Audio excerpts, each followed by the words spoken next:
Some of Canada's largest ports have come to a standstill because of labor disputes. So right now, workers at Metro Vancouver grain terminals are officially on strike, and workers at the Port of Montreal are expected to follow suit, which could leave lasting impacts on Canada's supply chain. So what do we know about the economic impact of these kinds of strikes? How will they affect consumers? Joining us to discuss all of this and more is Stephen Tufts, a labor expert from York University. Welcome back to the show, Stephen. Thanks for having me. All right, well, picket lines are officially up at the Port of Vancouver's grain terminals. What repercussions will this strike have on our economy? Well, we have to, first of all, identify that who is on strike at this time, and this is the terminal workers for the grain exports. So it's a smaller portion of the Vancouver port workers. However, when you have harvest season and we're now shipping about half of our grain through that port internationally, it does have an economic impact. Reports are as much as $35 million a day being at risk.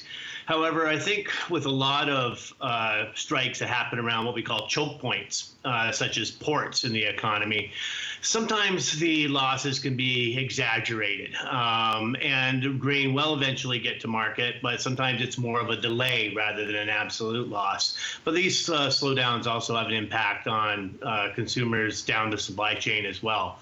The interesting part of this strike is whether or not the government will legislate or use another mechanism to put workers back into the ports and essentially ending the dispute and forcing things to arbitration.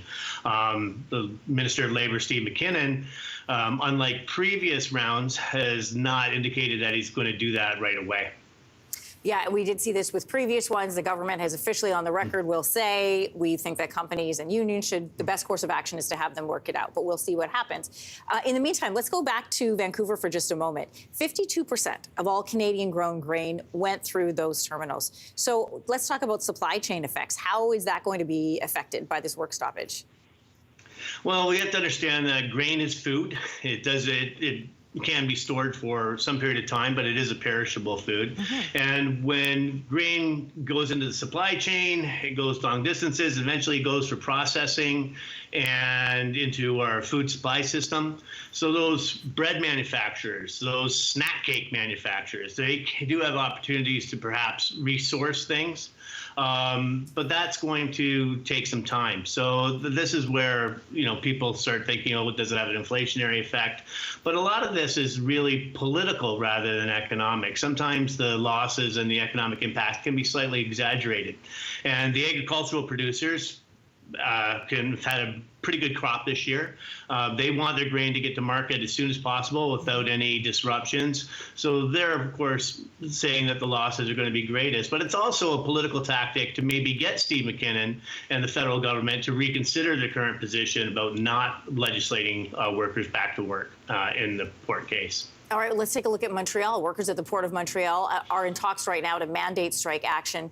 That could happen as soon as today. So it means we could see two ports in strike position. How will this affect consumers? And then at what point, we saw this with rail, with the stoppage at the rails. There was two railways down, concern was high, and the government intervened. If we have two ports out of commission because of work stoppage, could we expect the pressure to be more intense on the minister and then see government involvement? Yes, I think that's the case. Again, going back to rail with both CN and CPKC, those were two of our major rail lines, both on strike at the same time. So the government was pressured to act. However, what's different this time is that Jagmeet Singh has ended the confidence and supply arrangement, and all three parties are really interested in sort of according that labor vote, and they don't want to be seen as the parties that intervened and removed their legal right to strike that workers have fought for. Even the Conservatives have been hesitant to gauge this road. They're saying, let's get this done at the bargaining table.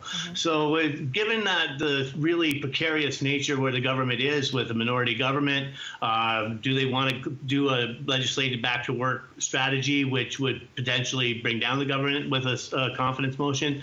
This gets really, really a little bit tricky, as we saw with the pilots just a couple of weeks ago. So I think it's a little bit of an interesting time, and things are a little bit more complicated this time around. Yeah, it's interesting that this is happening in Vancouver and Montreal, but a lot of the pressure and focus is on Ottawa. Stephen, good to have you with us this morning. Thank you very much. Hey, thanks for watching. If you liked this, be sure to subscribe here, or you can check out more Your Morning videos right here.